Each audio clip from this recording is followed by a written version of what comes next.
उत्तराखंड के जोशीमठ को लेकर सारा देश चिंतित है। इसी बीच इसरो की एक फोटो रिपोर्ट ने सबकी टेंशन और बढ़ा दी है। भारतीय अंतरिक्ष अनुसंधान संस्थान ने जोशीमठ की सैटेलाइट तस्वीरें और जमीन धंसने की प्रारंभिक रिपोर्ट जारी की है।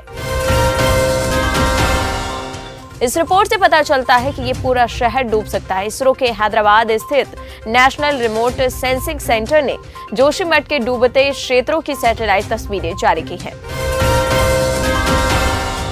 इन सैटेलाइट तस्वीरों से पता चलता है कि जमीन धंसने से जोशीमठ औली सड़क भी धंसने वाली। हालांकि वैज्ञानिक अभी भी कस्बे में भूमि धंसने के बाद घरों और सड़कों में दिखाई देने वाले दरारों का अध्ययन कर रहे हैं, लेकिन इसरो की प्राथमिक रिपोर्ट के निष्कर्ष अब डराने वाले हैं।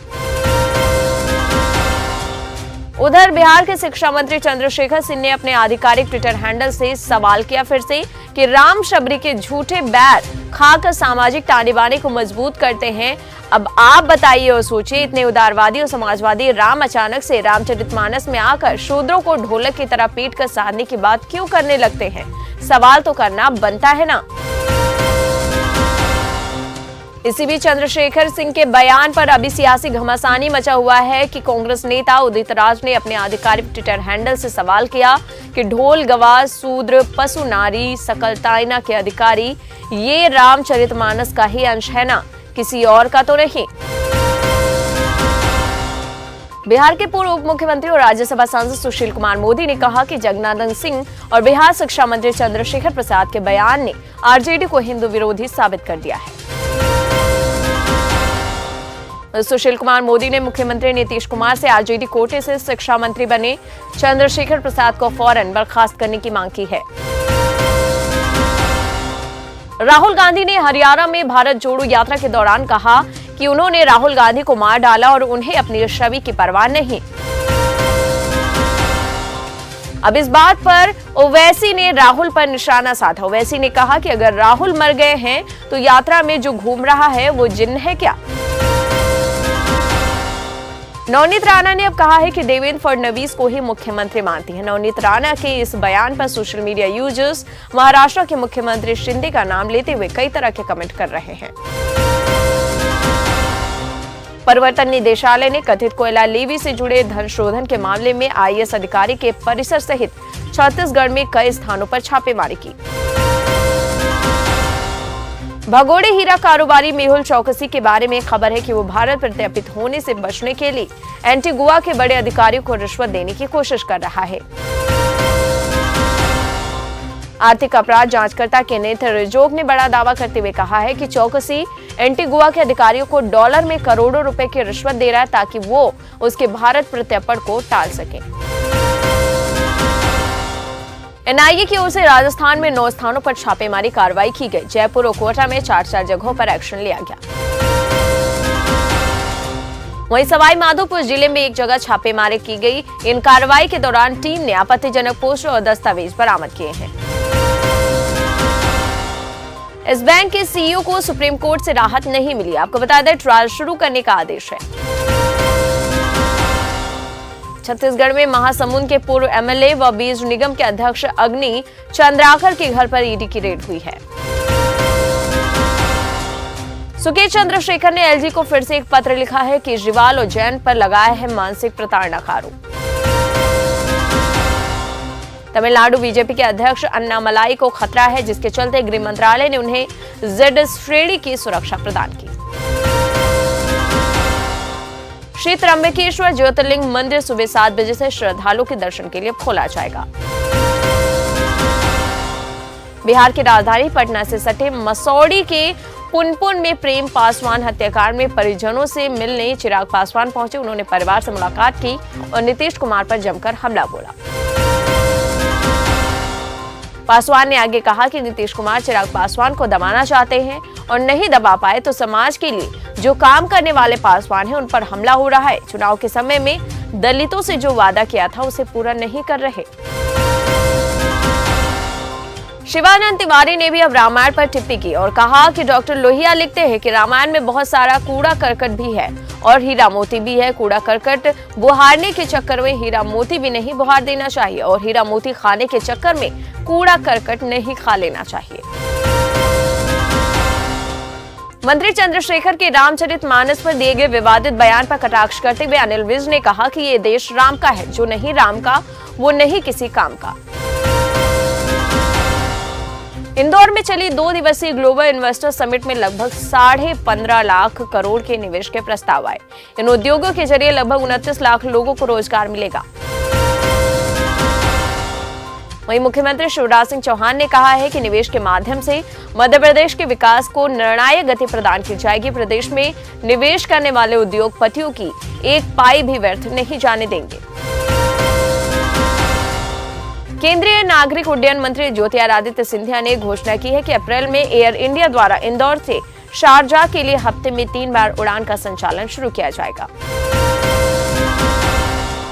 कांग्रेस की मध्य प्रदेश इकाई के अध्यक्ष कमलनाथ ने वादा किया है कि राज्य में कांग्रेस की सरकार बनते ही सरकारी विभागों में रिक्त सभी पद भर दिए जाएंगे।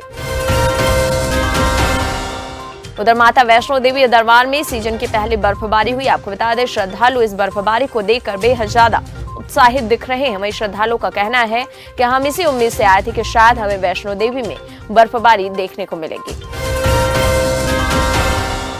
सहारा इंडिया के डायरेक्टर करुणेश अवस्थी को पुलिस की स्पेशल टीम ने नई दिल्ली एयरपोर्ट से गिरफ्तार किया। उसके खिलाफ मुरैना, जौरा, अंबा, सबलगढ़, कैलारस में धोखाधड़ी के 8 अपराध पंजीबद्ध हैं। 15 जनवरी तक पुलिस रिमांड में।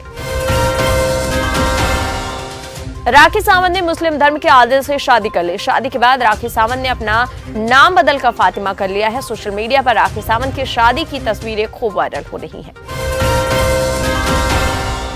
सीएपीएफ भी अब भारत का सशस्त्र बल होगा। मिलेगा पुरानी पेंशन स्कीम का लाभ। बता दें, दिल्ली हाईकोर्ट का बड़ा फैसला है। दिल्ली हाईकोर्ट के इस फैसले के साथ ही हजारों पूर्व सैनिकों को आशा की एक नई किरण जाग गई है। सीएम अशोक गहलोत ने दिल्ली उच्च न्यायालय के इस फैसले का स्वागत किया। दिल्ली हाईकोर्ट ने केंद्रीय सशस्त्र पुलिस बल के सभी कर्मियों की पुरानी पेंशन योजना को लागू करने की फैसला कर लिया है। गांजा वाला मामले में सस्पेंड होंगे पीसीआर वैन में तैनात पुलिस वाले। गृह मंत्रालय ने दिया है अधिकारियों को निर्देश। राज्य की आबादी के हिसाब से हिंदुओं को अल्पसंख्यक का दर्जा देने की मांग के मामले में केंद्र सरकार ने बताया कि हिंदुओं को अल्पसंख्यक का दर्जा देने को लेकर राज्य सरकारों में एकमत नहीं है। सचिन पायलट ने समूचे सूबे में 5 अहम किसान सम्मेलन की योजना बनाई है। भारत जोड़ो यात्रा और 26 जनवरी से शुरू होने जा रही प्रियंका गांधी की महिला रैलियों के बीच बहुत सलीके से 16, 17, 18 और 19 जनवरी को आयोजित की जाएगी रैली। झारखंड में नौकरी तलाश रहे युवाओं के लिए खुशखबरी है। खत्म होगी राज्य से 10वीं और 12वीं परीक्षा पास करने की अनिवार्यता, यानी झारखंड में जल्द ही बड़े पैमाने पर नियुक्तियों के लिए विज्ञापन प्रकाशित होने के आसार हैं। अब नोएडा में मेट्रो का बड़ा फैसला है कि अब एंट्री के लिए कार्ड में 50 रुपए बैलेंस होना जरूरी होगा। संसद का बजट सत्र 31 जनवरी से 6 अप्रैल तक चलेगा। पीएम मोदी देश को जोड़ने में जुटे हैं, मगर कुछ लोग इसे तोड़ने का षड्यंत्र रच रहे हैं, सीएम योगी ने कहा। लखनऊ में डॉक्टर राम मनोहर लोहिया चिकित्सा संस्थान से एमबीबीएस की पढ़ाई कर रहे अमित नायक ने आत्महत्या कर ली। आत्महत्या के कारण की जांच की जा रही है। सीजेआई डीवाई चंद्रचूड़ ने केंद्र सरकार से पूछा कि सब कुछ आपके ही कंट्रोल में है तो दिल्ली में निर्वाचित सरकार क्या करेगी। शीतलहर के बीच उत्तर प्रदेश की राजधानी लखनऊ के अस्पतालों में सांस के मरीजों में 50 से 60% की बढ़ोतरी देखी गई। गणतंत्र दिवस से पहले राजधानी दिल्ली में आतंकियों की बड़ी साजिश को नाकाम करते हुए 2 संदिग्धों को गिरफ्तार किया गया है। दिल्ली पुलिस की स्पेशल सेल ने आतंकी संदिग्धों के साथ संबंध में 2 लोगों को पकड़ा है। जयपुर इंटरनेशनल एयरपोर्ट से 20 जनवरी से 3 नई फ्लाइट शुरू होने वाली है। पहली फ्लाइट 20 जनवरी से जयपुर से अमृतसर के लिए, वहीं अन्य फ्लाइट 25 जनवरी को जयपुर से गोवा और जयपुर से मोपा यानी गोवा के लिए शुरू होगी। मौसम विभाग के अनुसार राजस्थान के आधे से अधिक हिस्सों में आज मकर संक्रांति से फिर मौसम करवट लेने वाला है। 14 जनवरी से 19 जनवरी तक जिलों में शीतलहर का अलर्ट जारी। राजस्थान माध्यमिक शिक्षा बोर्ड की ओर से 10वीं 12वीं की परीक्षाओं का विषयकार टाइम टेबल जारी कर दिया गया है। 12वीं की परीक्षाएं 9 मार्च से 12 अप्रैल तक होंगी। वहीं आपको बता दें 10वीं की परीक्षाएं यहां 16 मार्च से 11 अप्रैल तक आयोजित की जाएंगी। परीक्षा का समय सुबह 8:30 बजे से दोपहर 11:45 तक रखा गया है। पाकिस्तान में आर्थिक संकट के बीच गिलगित बाल्टिस्तान में उठ रही है कि मांग। लोगों ने कहा है कि पीओके को भारत में मिलाया जाए। वीडियो में साफ तौर पर देखा जा सकता है कि गिलगित बाल्टिस्तान में एक रैली हो रही है जहां बड़ी संख्या में लोग मौजूद हैं। बॉम्बे हाईकोर्ट ने पुणे की रैपिडो को अपनी सभी सेवाएं तत्काल रोकने का आदेश दिया है। कोर्ट ने कहा है कि बाइक टैक्सी के साथ ही कंपनी के रिक्शा डिलीवरी सर्विस भी बिना लाइसेंस के हैं।